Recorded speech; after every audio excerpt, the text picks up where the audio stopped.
Okay, here we go, solving by factoring. The key to solving by factoring, first of all, it has to be equal to 0.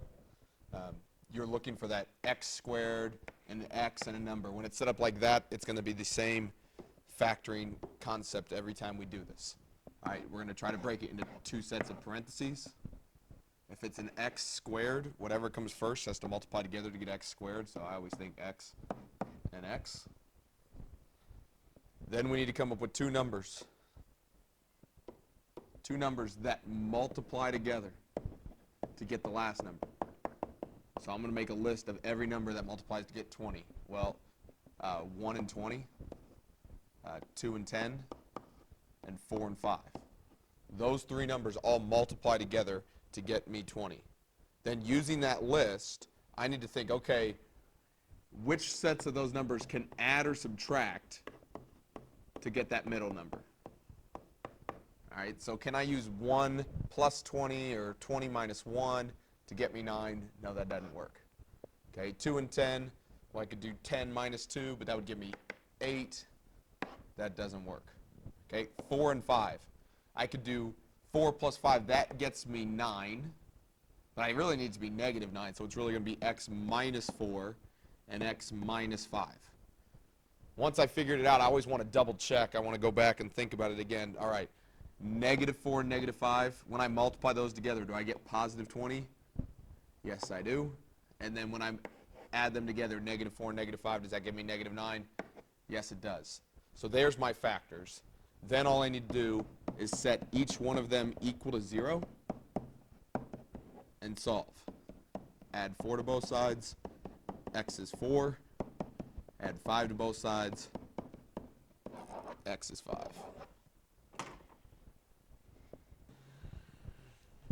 Next one, we are solving by quadratic formula. So we want it set up just the exact same way as we want a factoring problem set up. Everything equal to 0. We've got x squared, x, and a number. Okay, if you're not very good at this, the first thing I'd suggest doing is listing your A, your B, and your C. Okay, because if we're doing quadratic formula, you're using this formula right here. My A is whatever's in front of my x squared, so in that case it's a 1. My B is whatever's in front of my x, which in this case is a 2. And my C is whatever number is tagged on the end, which in this case is also a 2. Once I've listed them out, I'm going to plug them in. So it's negative B. So negative B plus or minus the square root of b squared. Well, there's b again. That's 2. So 2 squared minus 4 times a times c all over 2 times a. Once I've plugged in, the next thing I always do is I'm going to solve whatever's underneath the square root sign. So I'm going to come look at just that part right there, and I'm going to come over here to the side and do just that part. So 2 squared is 4, minus 4 times 1 times 2, minus 8. 4 minus 8 is negative 4. And remember, that's all underneath the square root. So I'm always going to work to the side. If there's any simplifying or anything like that I can do, I would do that now. All right, but here I'm taking the square root of negative 4. Well, I can take the square root of 4. The square root of 4 would be 2. And don't forget, though, if we're taking a square root of a negative number, square roots of negatives. Normally we don't like square roots of negatives, but we can do it. All we need to do is add an I with it, okay, because it's an imaginary number. Anytime we take the square root of a negative, it's imaginary. Once I figure that out, then I'm going to plug back in negative 2 plus or minus. We know what this answer is now. It's not a mystery anymore. That's what this was. So it's 2 plus or minus 2i all over 2. After I've plugged back in, we can reduce. You can only reduce if all 3 parts are divisible by the same number. This, and this have to be divisible by the same. Since they're all 2, I can divide them all by 2. So 2 divided by 2 would get me negative 1, plus or minus. 2 divided by 2 would get me a positive 1, I. Negative 1 plus or minus 1i is my answer there. Okay, next one, we are simplifying radicals by multiplying. This is actually really easy once you understand the concept behind it. Okay, just like always. Okay, think of it, I